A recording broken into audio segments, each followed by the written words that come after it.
സുഹൃത്തുക്കളെ, അൺമാസ്കിംഗ് അനോമലീസിൽ രാഹുൽ ഈശ്വറും ഹാഷിമിയും തമ്മിലുള്ള ചർച്ചയെപ്പറ്റി പറയുന്നത് കണ്ടു. അതിൽ രാഹുൽ ഈശ്വറിൻ്റെ വാദം, ഒരു സ്ത്രീ അവരുടെ അവയവങ്ങളൊക്കെ മുഴപ്പിച്ച് കാണിച്ചാൽ അത് തീർച്ചയായിട്ടും പുരുഷനിൽ ലൈംഗിക ആകർഷണം ഉണ്ടാകും, അല്ലെങ്കിൽ പുരുഷനെ അത് കൗതുകപ്പെടുത്തും എന്നൊക്കെയാണ്.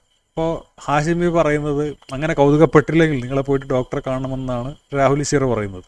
തീർച്ചയായിട്ടും അപ്പോൾ ഹാഷിമി പറയുന്നത് അങ്ങനെയാണ് കോവളം ബീച്ചിലൊക്കെ പോയി കഴിഞ്ഞാൽ നിങ്ങൾക്ക് അങ്ങനെയുള്ള കാഴ്ചകൾ കാണില്ല, അപ്പോൾ നിങ്ങൾ എന്ത് ചെയ്യും, കടൽ മുങ്ങിച്ചാകുമെന്നൊക്കെ ചോദിക്കുന്നുണ്ട്. ഈ അൺമാസ്കിംഗ് അനോമലീസുകാർ രാഹുൽ ഈശ്വറിനെ സപ്പോർട്ട് ചെയ്യാണ്.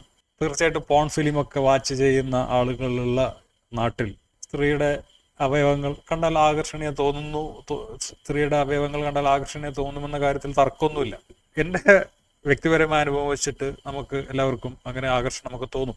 അപ്പോൾ അത് സ്ത്രീകളുടെ അവയവങ്ങൾ കണ്ടാൽ മാത്രമാണ് ആകർഷണം തോന്നുന്നതല്ല, നമുക്ക് എന്ത് നല്ലൊരു വസ്തു കണ്ടാലും അതിനോട് ആകർഷണം തോന്നും. എത്രയോ ആളുകൾ ആഡംബര വണ്ടികൾ വാങ്ങുന്നു, ആഡംബര വീടുകൾ വാങ്ങുന്നു.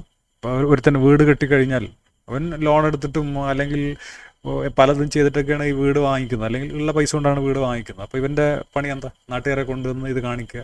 ഞാൻ പലപ്പോഴും ആലോചിച്ചിട്ടുണ്ട്, ചിലർ വീട്ടുകളിൽ കയറുക, വീട് കാണിക്കുക, ഇത് ഇവിടുന്ന് കൊണ്ടുവന്നതാണ് കാണിക്കുക. അപ്പോൾ ഈ വീടുകൾ കാണിക്കുന്നു, വണ്ടികൾ കാണിക്കുന്നു, അങ്ങനെ പല കാര്യങ്ങൾ. ഇപ്പോൾ വിദ്യാഭ്യാസം ഉണ്ടെങ്കിൽ അല്ലെങ്കിൽ അവരുടെ അച്ചീവ് ചെയ്ത കാര്യങ്ങൾ ഇതൊക്കെ കാണിക്കുന്നുണ്ട്. ഇത് മറ്റുള്ളവരിൽ പ്രകോപനം ഉണ്ടാക്കുന്നില്ല. തീർച്ചയായിട്ടും ഇങ്ങനെയുള്ള വണ്ടികൾ കാണുമ്പോൾ അത് മോഷണത്തിന് പ്രേരകമാകില്ലേ, അതില്ലാത്തവൻ പിടിച്ചു പറിക്കാൻ നിൽക്കില്ലേ, അവൻ കഞ്ചാവ് വെക്കാൻ, ഇങ്ങനെയുള്ള വീടുകൾ കെട്ടാൻ വേണ്ടി വണ്ടികൾ വാങ്ങിക്കാൻ വേണ്ടിയിട്ട് ഇങ്ങനെയുള്ള നിയമവിരുദ്ധ പ്രവർത്തനങ്ങളൊക്കെ ചെയ്യാൻ നിൽക്കും. അങ്ങനെ ചെയ്യുന്ന എത്രയോ പേരുണ്ട്, എത്രയോ ഉദാഹരണങ്ങളുണ്ട്. ബലാത്സംഗ കേസിനേക്കാൾ ഒരുപക്ഷെ കൂടുതലായിരിക്കും അങ്ങനെയുള്ള കേസുകളൊക്കെ, മോഷണം പിടിച്ചു പറയുക. എത്രയോ കടകളിൽ, സൂപ്പർ മാർക്കറ്റുകളിൽ സാധനങ്ങൾ പ്രദർശനത്തിന് വെച്ചിട്ടുണ്ട്. തീർച്ചയായിട്ടും അത് ആകർഷണം തോന്നിച്ചിട്ട് അത് വാങ്ങിക്കാൻ വേണ്ടിയിട്ടാണ് ആൾക്കാർ വെക്കുന്നത്. പക്ഷെ അവിടെ പിടിച്ചു പറയുന്നുണ്ടോ, മോഷണം ഉണ്ടോ? ഇല്ലല്ലോ. എത്രയോ റെസ്റ്റോറൻറ്റുകളിൽ, ഹോട്ടലുകളിൽ അതിൻ്റെ സമീപത്തോടു കൂടി പോകുമ്പോൾ നല്ല മണമടിക്കും. എത്രയോ റെസ്റ്റോറൻറ്റുകളിൽ, എത്രയോ ഹോട്ടലുകളിൽ പുറത്തൊക്കെ ചിക്കനൊക്കെ ഇങ്ങനെ തിരിയുന്നതും അങ്ങനെ ഭക്ഷണത്തിൻ്റെ പല രൂപങ്ങളും പുറത്ത് പ്രദർശിപ്പിച്ചിട്ടുണ്ടാവും, ചില്ലുംകൂട്ടിൽ പ്രദർശിപ്പിച്ചിട്ടുണ്ടാവും. അതിൻ്റെ മണമടിക്കും എന്ന് വിചാരിച്ചിട്ട് അത് മോഷ്ടിക്കാൻ പറ്റുമോ? ഇല്ലല്ലോ. നമുക്ക് ഒന്നിനോട് ആകർഷണം തോന്നിയെന്ന് വിചാരിച്ചിട്ട് നമുക്ക് അത് മോഷ്ടിക്കാൻ പറ്റില്ല.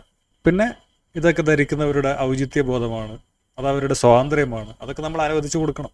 എല്ലാവരും ഇവിടെ പറന്നിട്ട് നടക്കണം എന്ന് പറയുന്നത് മറ്റുള്ളവരുടെ ജീവിതത്തിൽ കൈകടത്തലാണ്. ഇവിടെ ബീഫ് കഴിക്കാൻ പാടില്ലെന്ന് പറയുന്നത് മറ്റുള്ളവരുടെ ജീവിതത്തിൽ കൈകടത്തലാണ്. അത് നമുക്ക് ഇവരംഗീകരിക്കും. ഒരാൾ ബീഫ് കഴിക്കാൻ പാടില്ല എന്നൊക്കെ പറഞ്ഞാൽ, ആനിമൽ ഹസ്ബൻഡറി, പശുപരിപാലനം, പാല് തരുന്ന സാധനത്തിന് അറക്കാൻ പാടില്ല എന്നൊക്കെ പറഞ്ഞിട്ട് അവരൊരുപാട് ന്യായീകരണങ്ങൾ പറയും. പക്ഷെ മറ്റുള്ളവരെന്ത് ചെയ്യരുത്, ചെയ്യണമെന്നൊക്കെ നമുക്ക് ഡിക്റ്റേറ്റ് ചെയ്യാൻ പറ്റില്ല. മറ്റുള്ളവർ വീട് കെട്ടരുത്, അത് ഇവിടെ മോഷണത്തിന് കാരണമാകുന്നുണ്ടെന്ന് നമുക്ക് പറയാൻ പറ്റുമോ? ഇല്ല.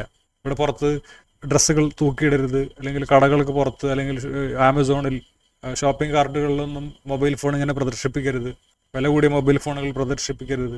ഇതൊക്കെ വാങ്ങാൻ വേണ്ടി പൈസ ഇല്ലാത്തവർ പിടിച്ചു പറിക്കും, അല്ലെങ്കിൽ കടയിൽ കയറി മോഷ്ടിക്കും എന്നൊക്കെ പറയുന്നത് തീർച്ചയായിട്ടും ന്യായീകരിക്കാൻ പറ്റില്ല.